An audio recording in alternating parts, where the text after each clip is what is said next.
E hoje na Ponte, o especial Memolab. Edson Zaca conversa com Henrique Nolasco, baterista, compositor e engenheiro de masterização. O papo é sobre a masterização e sua importância na produção musical contemporânea, e também dos trabalhos que o Henrique produziu aqui no Laboratório de Áudio. Bora rodar? A ponte está aberta! Bem-vindos à Ponte! Bem-vindos à Ponte!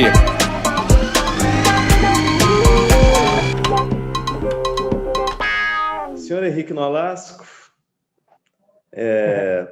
baterista, percussionista, técnico de áudio e agora, cada dia mais, um engenheiro de masterização, né, cara?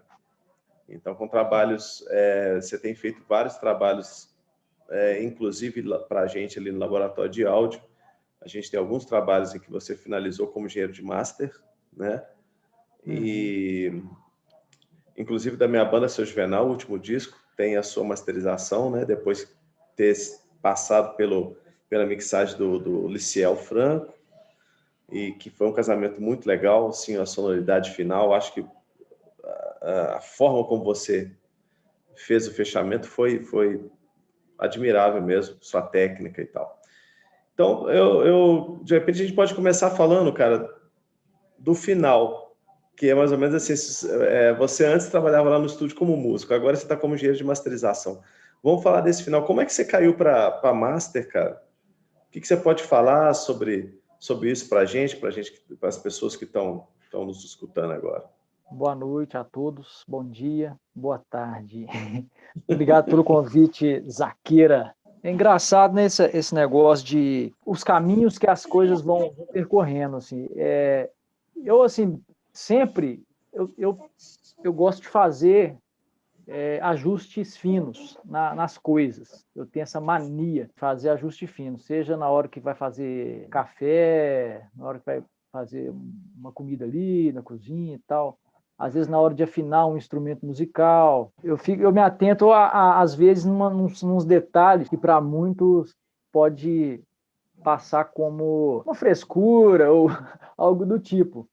Mas eu sempre acreditei que a gente pode melhorar. E no áudio acho que não foi diferente, não. Assim, e a masterização, eu acho que ela tem um pouco dessa busca, um pouco dessa personalidade minha de querer extrair e trazer à tona esses pequenos detalhes, saca? Eu acho que eu me sinto muito bem fazendo isso, né? Não que eu me sinto bem fazendo outra edição, por exemplo, ou mixagem, mas essa parte técnica, o modus operandi em masterização, ela me encanta um pouco mais, sabe como é que é? Então eu fui caminhando para isso. Estudando mais as técnicas em masterização, vendo mais os vídeos e as entrevistas dos engenheiros, né? Então eu fui vendo que ali estava o meu terreno, saca? Foi mais ou menos por aí. Tá sendo, né? Mais ou menos por aí. Na verdade, é um caminho que não tem fim, né? A gente vai se aventurando, a gente vai pegando música para masterizar e a gente erra pra caramba, erra muito, mas a gente aprende também, né? É interessante você falar isso, porque assim, você tem um perfil bem moderno nesse sentido, né? Que você não fez exatamente assim até porque no Brasil a gente não tem, né? Quase. Você não fez assim uma escola formal de masterização, né? Ou Isso. de engenharia de áudio. Você é uma pessoa que foi fazendo cursos, você tem assim uma escolaridade aí no caso musical, né? Você fez a universidade ou estava fazendo e tal. Mas no caso da masterização, sua escola foi basicamente acerto e erro? Você tem mestres? Como é que foi está sendo aí? Essa pergunta é legal, porque assim, hoje se fala, todas as entrevistas que eu vejo com os engenheiros antigos é sobre o mentor, né? Da gente sempre buscar um mentor, uma inspiração. Então, assim, na arte, as coisas se dão dessa forma, né? Eu, enquanto baterista, quando eu ia ver os bateristas tocarem, os bateristas que eu gostava, aquilo era a minha inspiração, era o meu aprendizado, né? Então, quer dizer, a partir desse processo de, às vezes, copiar aquilo que eles estavam fazendo, e a partir dali nascem coisas também. Então, quer dizer, na parte da engenharia de áudio, né, da parte técnica do áudio, eu aprendi muito com você, assim, acho que o primeiro mentor mesmo, na verdade, o primeiro e um dos únicos dentro da parte pragmática, de pegar e fazer, de pegar e ver, de estar lá, às vezes, como um assistente no estúdio, inclusive que rolou muitas interações nesse sentido, né? De eu estar lá como assistente. Então, quer dizer, aquele universo do estúdio, essa mentoria eu tive a partir de você ali dentro do laboratório de áudio, da Passagem, e a partir dali também de buscar mais contato com o César, que foi também que foi e é um mentor, acho que, né, para nós dois, mais para você que conviveu mais tempo com ele. Mas César então, assim, Santos. o César Santos, grande Cezinha. Então, assim, eu vendo o Cezinha fazendo a masterização, não, bicho, eu ficava louco na aula de masterização, falava, caraca, eu tô doido para ir naquela aula lá, quero chegar lá e aprender o máximo possível. E, bom, então ali começam as coisas, né? O meu mentor em relação a isso, que me inspirou nesse trabalho, foi o César. Aí, a partir dali, eu busquei o material, digamos assim, parte que a gente tem de parte didática, os livros. Aí o que acontece é o seguinte, a gente não tem, eu quero chegar aí, a gente não tem uma uma universidade ou uma escola específica para isso, igual tem, vamos supor, nos Estados Unidos, né? Então, quando eu comecei a estudar masterização, o que tinha no YouTube, né? Tem um podcast maravilhoso sobre masterização que tem o Bob Katz falando, tem os caras que trabalharam com Bob Ludwig, os caras das antigas, todos os estagiários. Então, quer dizer, eu fui buscando esses canais, eu queria ouvir o que eles estavam falando e entender essas escolas da masterização, né?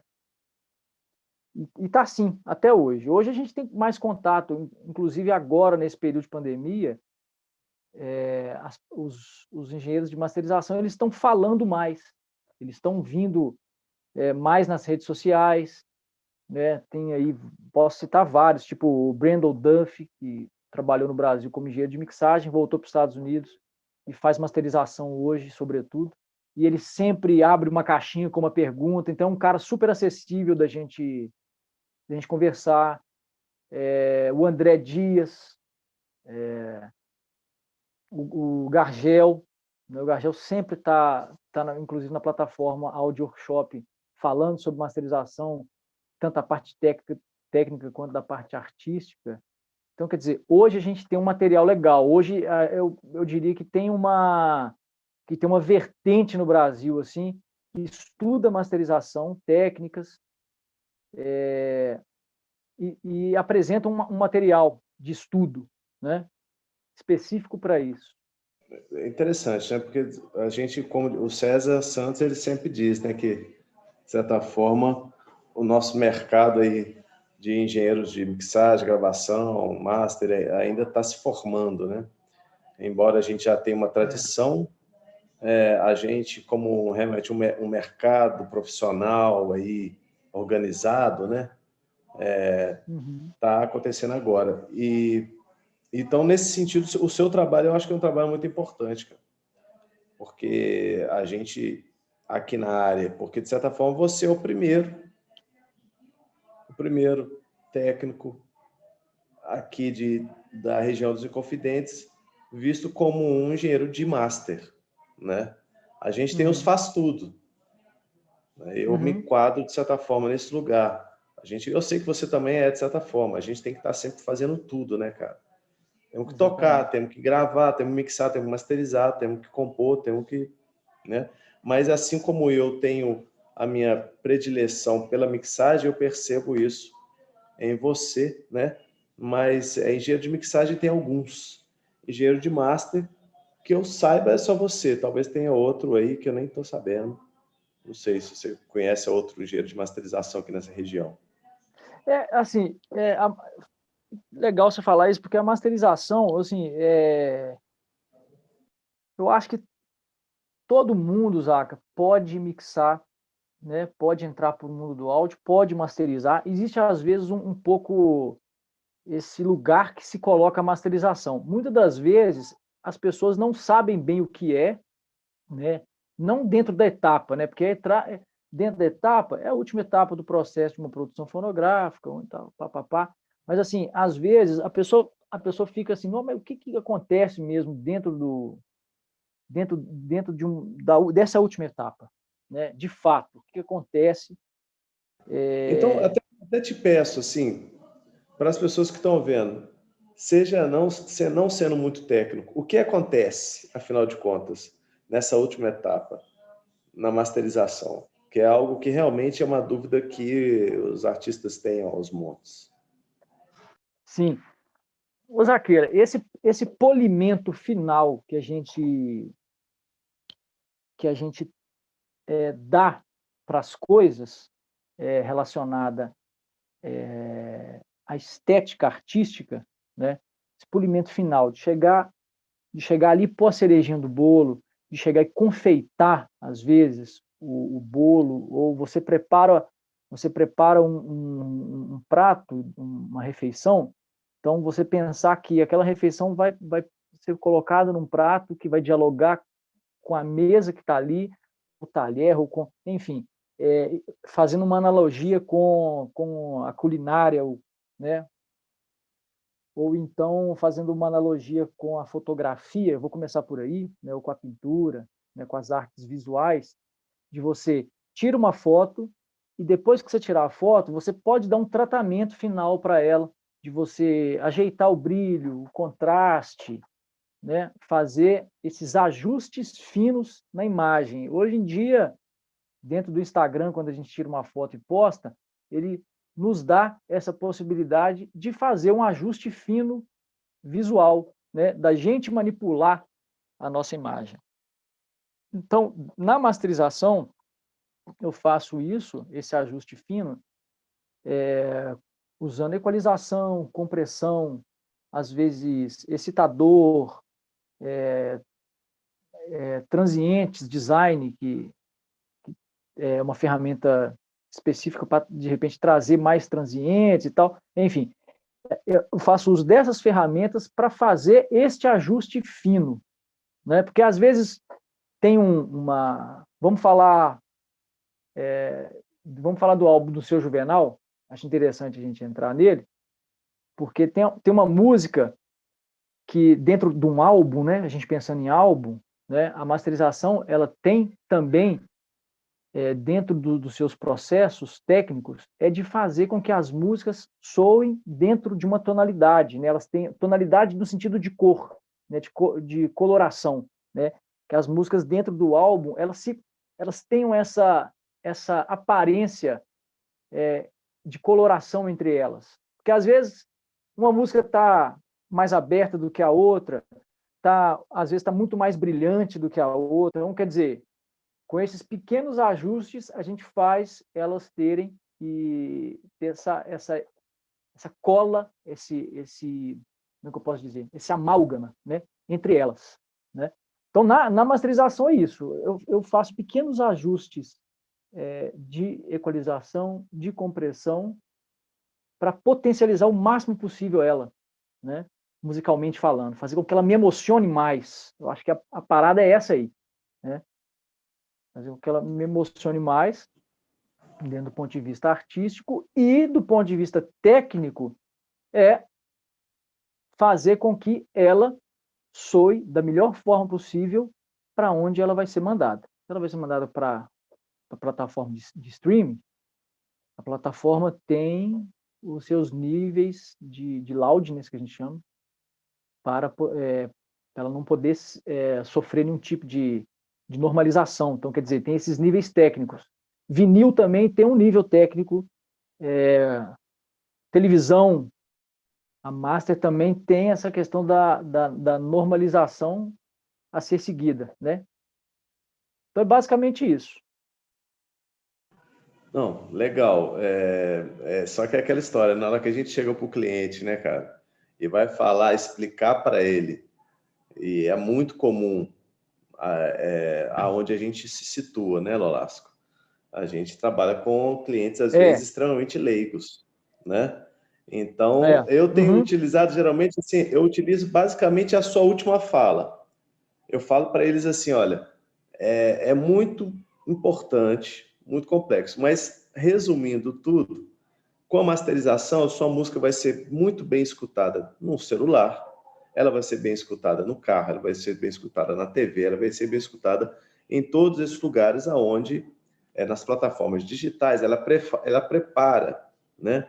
Então, assim, eu tento, e isso gera um interesse no cliente pela masterização, porque é muito comum o cara chegar e falar, não, mas sem a masterização é quanto, né?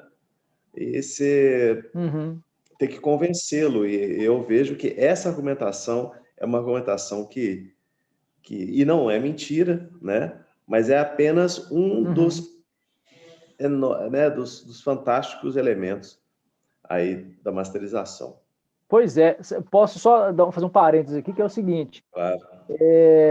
Teve um cara que masterizou comigo uma música e a gente, né, virou amigo. Assim, o processo de masterização, o processo de mixagem também, é legal que a gente crie esse network, mas a gente fica amigo do cliente, né? Aí aconteceu uma coisa engraçada, que ele estava produzindo a segunda música dele, ele me mandou e falou, Henrique, escuta aí e me fala o que você está achando da mixagem.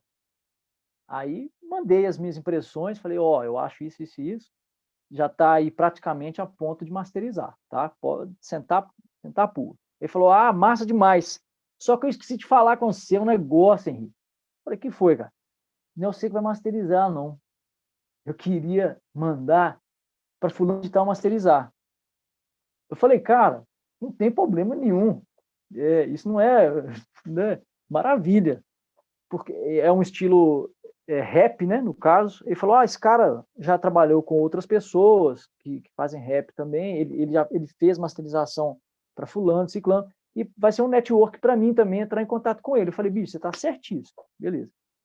Aí chegou a música para ele masterizado, aí falou, Henrique, subi a música pro YouTube, bicho, tá muito mais baixa do que aquela que você fez. O que aconteceu? Você pode me dizer? Eu mandei para o cara, ele falou que eu mandei para o cara que masterizou para mim, ele falou que comprimiu demais, mas tem a ver com a estética do estilo e tal, mas eu achei que ficou muito mais baixo. Aí eu falei, faz o seguinte, me manda o link aí, que eu vou dar uma averiguada.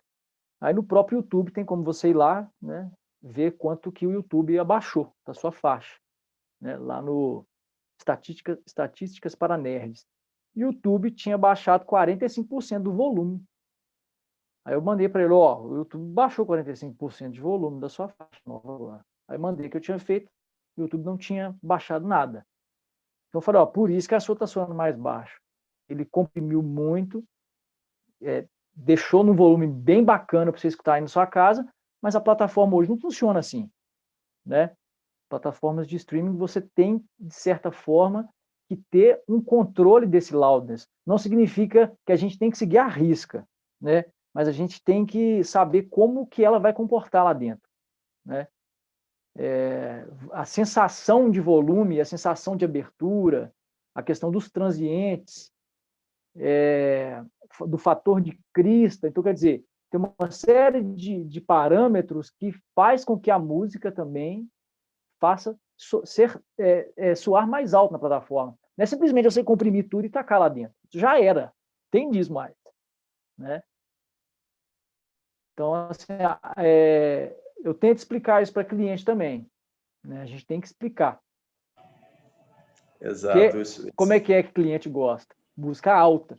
Pô, tem como ser mais alto possível. E hoje a coisa não caminha para esse sentido, né?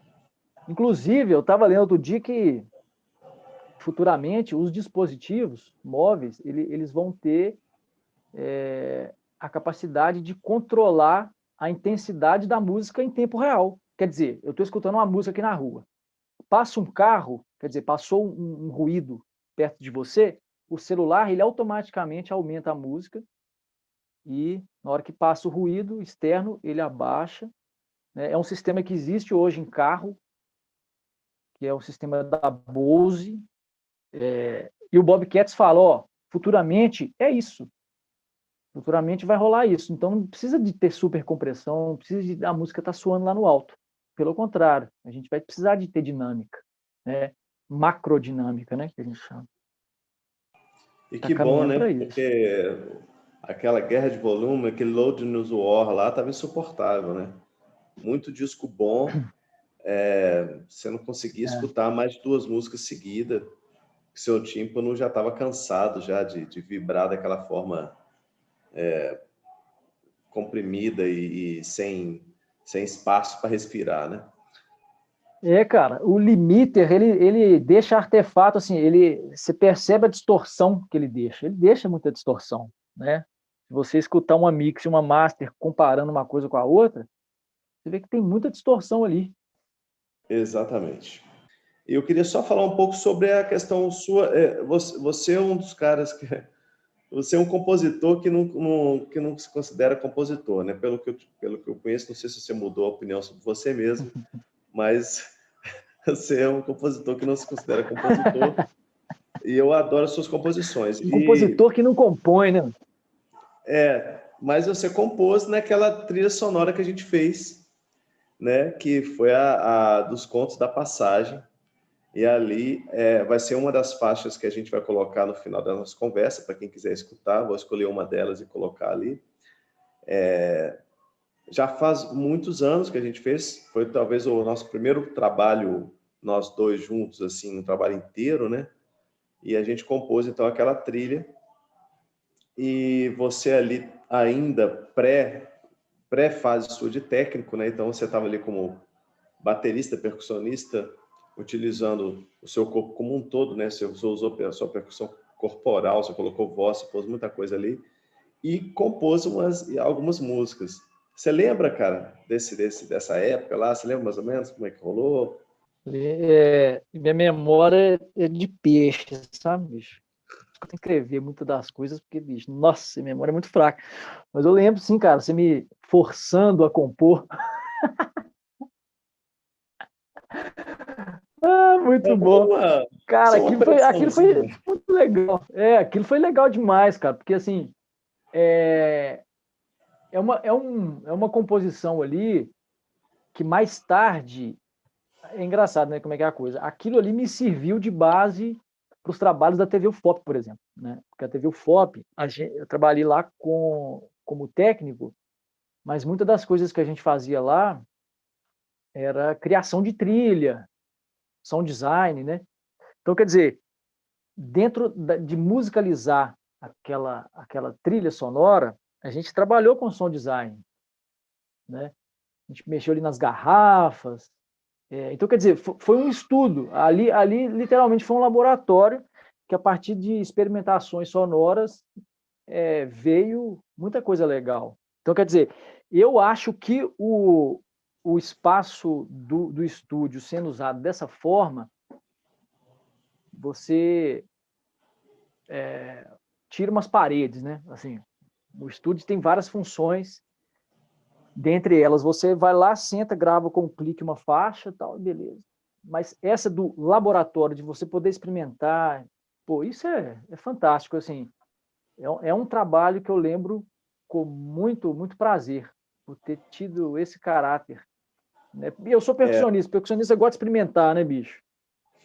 Eu sou estritamente um aventureiro dos timbres. Eu gosto de timbre. A coisa que mais me emociona não é harmonia, não é melodia, é timbre. Timbre é uma coisa que me pega, bicho. timbre é foda. Então, você poder ali cara, manipular timbre, eu acho doideira. que a gente, eu costumo dizer que naquele disco específico, a gente lá, acho que são 6 contos, se não me engano, ou 5, não me lembro. E de todos ali, os meninos do coro, que é uma história triste, né? É um conto lá de Passagem Mariana que conta a história de um coral de filhos de escravos, né? E que morreu num acidente terrível na época da mineração ali em Passagem Mariana. E aí a gente fez a trilha para esse, mas eu lembro que é o seguinte, você chegou, foi a última trilha que a gente criou. Eu queria contar só esse caso para finalizar tudo. Foi a última trilha que a gente criou, que a gente estava criando, já estavam todas prontas, e a gente tinha um prazo para entrega. O prazo estava muito apertado, a gente tinha, sei lá, uns 2 dias, um dia, não sei. E aí você chegou com uma ideia. E aí essa ideia, a gente começou a desenvolver ela e viu que ela não ia acontecer. E aí eu lembro que a gente estava sem bateria lá, você não tinha levado os instrumentos de percussão, a gente estava, não sei se você lembra disso. E aí eu falei, cara, a gente tem que sair daqui com essa trilha pronta. Você juntou aí que foi o negócio dos vidros, lá você juntou umas garrafas de vinho que estavam lá, acumuladas, colocou água nelas, achou a tonalidade de cada uma, você utilizou o chão do estúdio, o chão de madeira, você colocou aquele papelzinho num violão velho que tinha lá, que deu um barulho, você colocou um papel assim no braço do violão, você lembra disso? Que deu Você um falando, não tô som lembrando. assim, meio distorcido É um no violão. buzzzinho assim, não. Você criou muitas alternativas, cara, e a gente ficou horas fazendo. Utilizamos as nossas vozes e tal. Cara, é a melhor das trilhas. A que a gente fez no sufoco durante um dia, na experimentação. A gente foi iluminado nessa. E as outras são muito legais, mas as outras a gente se preparou, a gente gravou. Você lembra do Romeu e Julieta, que a gente gravou as bandas São Sebastião e Santa Cecília? Lembro, aquela batalha, uma tocava, depois a outra tocava, né? Cara, a gente Aquela fez aí. gravação foi legal. E, cara, valeu demais. Você quer falar mais alguma coisa aí para o povo? Pô, bicho, que legal. Depois eu vou reescutar isso aí. Gostei de relembrar esse. A gente tá ficando velho, né, cara? A gente lembra com saudosismo, assim, negócio. Doideira, doideira. A gente vê que passou a água de barro. Mas é isso, bicho, cara. Brigadaço pelo convite. Papo muito gostoso, cara. Bom demais. Falou, irmão. Um grande abraço e vamos continuar trabalhando junto aí. Que venha Isso. mais. E se a galera precisar aí de master, pode entrar em contato comigo, tá o Mesalab, né? @Mesalab. Só chegar que a gente troca umas ideias. Mesa Lab, recomendação total. Valeu, Falou, meu Nolasco. irmão. Abração.